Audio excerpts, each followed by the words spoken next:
What advice would you give to your daughter dating men? Pay attention to their behaviors, not their words. No matter what happens, call me and I will pick you up. 0 questions asked. If you need to escape, call me and I will be there for you. No matter what time of day or location or person, I will be there. My dad drove 3 hours to pick me up before, and he was the MVP of not sharing any info until I was ready. I've told my sons this 100 times. I told my son's friend, son and friend are both 17 male, that he could also call me at any time, and he said, parents always said that, but they never mean it. My son told him in front of me, not her, and it made me tear up. I've told my daughter that she needs to speak to and treat herself as if she were talking to a friend instead of internal monologue. What would you tell your friend if X guy told her that she needs to perform Y act to prove her love? It's Jiminy Cricket without the Disney effect. She's come back and told me that it's helped in a couple other situations, so I can only hope she applies it when she's out on a date. If he is nice to you but an asshole to other people, that doesn't make you special. It makes him an asshole. A sociopath is willing to literally say anything to get what they want, and the only way to weed them out is to take a long time getting to know someone. If he responds with hostility to the slightest criticism, it's not a good sign. Model for her every day how a man should treat the woman he loves. She'll watch how you treat your wife and come to expect it. When you send nudes or any pictures of your body, keep your face out of it. If he wants to be exclusive with you, it will happen relatively quickly. If y'all dating for 5 months and he doesn't know what y'all are, allegedly he's lying. LOL. If they don't respect small boundaries, they won't respect big ones. If they push against small boundaries, they will push against big ones. Don't compromise on your boundaries. Respect their boundaries too. No means no.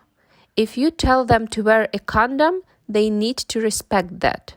They are more than capable of wanking one out if they need to come that bad. Know both of your sexual histories first. STDs aren't exclusive to your neithers. People do catch herpes in their mouths too. If it stinks, don't put it on you. Don't use sex as a form of self-validation.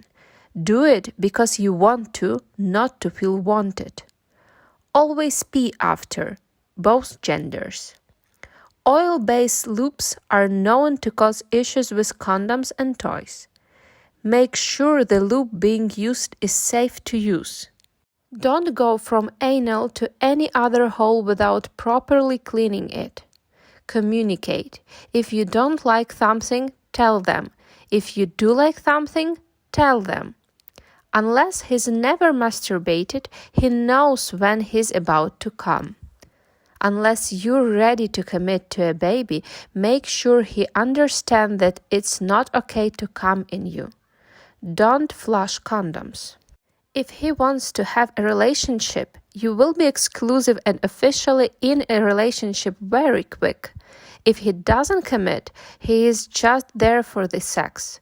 Also, if he is really serious, he will wait and get to know you first. Also, douchebags are not a good choice. But at the end, I hope I don't need to tell her all of this, but traced her the right way to understand this on her own and make good life decisions. Just because he wants to fuck you doesn't mean he actually likes you. Women can fake orgasms, but men can fake relationships. I really lucked out. My daughters, 25, 20, have managed to avoid shitty men. There was a shitty woman, but can't win them all, I guess. Interesting question. My advice. First, look to what people do, not what they say, to determine who they are and what they want. Don't be beguiled by confidence, it doesn't mean anything. Second, do not ignore the red flags or distrust your intuition, even if it proves to be a false alarm. This could include anything from outbursts to disrespectful treatment of others to wildly different religions or political view to their shady friends. Third, set clear boundaries and don't accept anyone trespassing them. You don't owe anyone anything besides basic courtesy.